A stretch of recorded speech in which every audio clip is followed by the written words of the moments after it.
I've been saying the same stuff for 11 years, so I don't know what new I can say to impress upon this district and those who lead the academic outcomes of this district, how disappointing, and I'll use the term again, how morally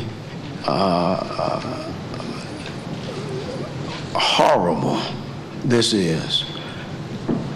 District 9 I'll focus on.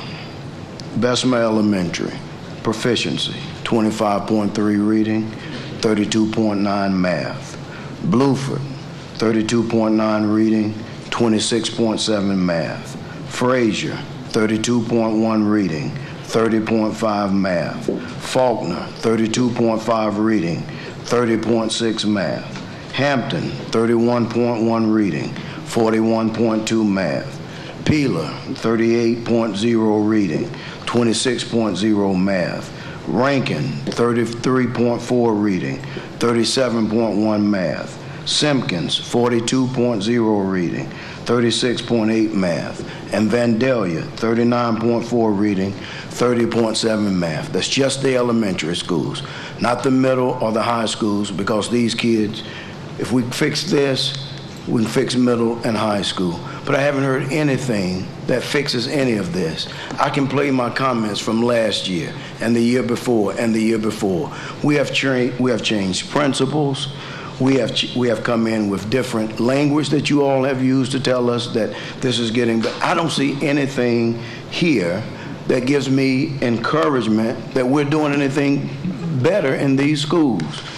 We've got regional superintendents who are supposed to be supervising this stuff. We've got now a new chief academic officer who is accountable for this stuff. Our superintendent is accountable for this stuff. But I keep coming back to the very same place that I always come. You showed these pictures of these children, and I'm glad that you did. As I've said before, let's go on South Elm Eugene Street and see some more pictures of children who we have had in our school system for years and years and years, and they are not engaged anymore, and they don't have positive futures because we didn't do what we were supposed to do.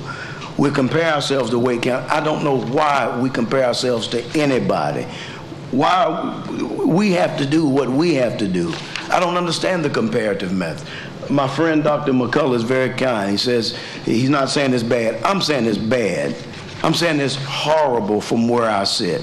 Well, we have 20-some and 30 and 40%. The highest percentage that I called out in going through that was 42%. That indicates 58% are not proficient.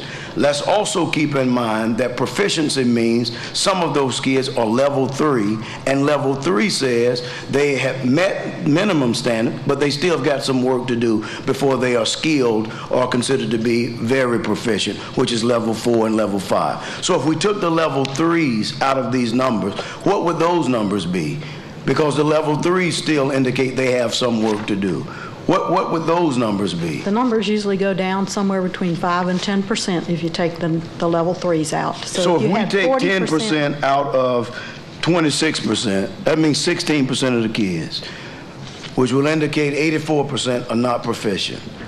And it's not okay. It's not okay to just come and report this stuff. This meeting will end, and then we'll be getting ready for the next meeting. Meanwhile, these kids are not on grade level. And there's nothing. You know, this silence that we hear in this meeting, that doesn't mean anything. Just listen to a few of us rant for a little while and then go back to business as usual, which is obviously what we're doing because the numbers are the same. They never change. 2% here, 3% there. Let's celebrate that. Let's look at what's left. The highest rate that I called out, 42%, means 58% are not. So now what do we change? This is maddening to me.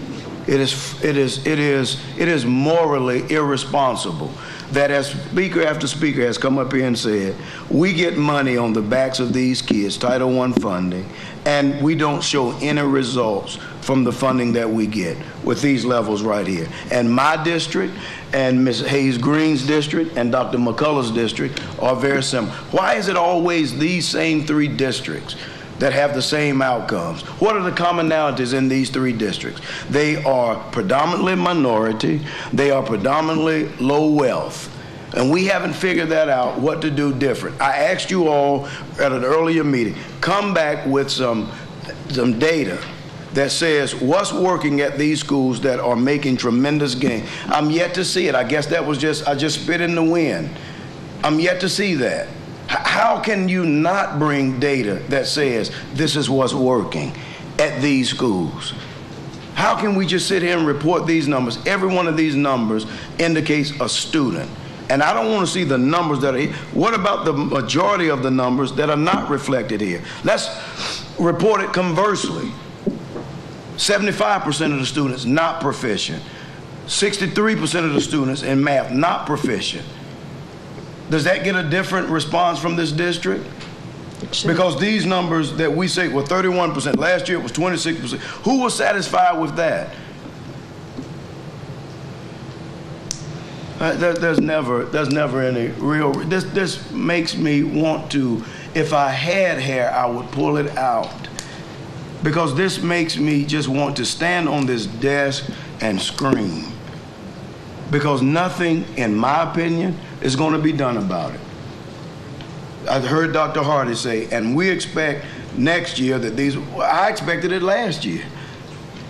I don't know who sat in this room and did not expect that this year the numbers would be much better than they were. Every year it's been said, and we expect next year that these numbers will change.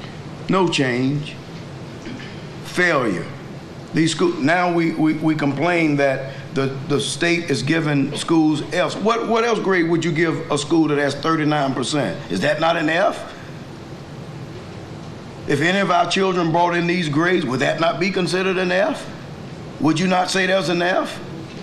So we can't criticize the state because they chose to show us this in a different way. We know this. What grade would you give it? What, Mr. Superintendent, what grade would you give these schools?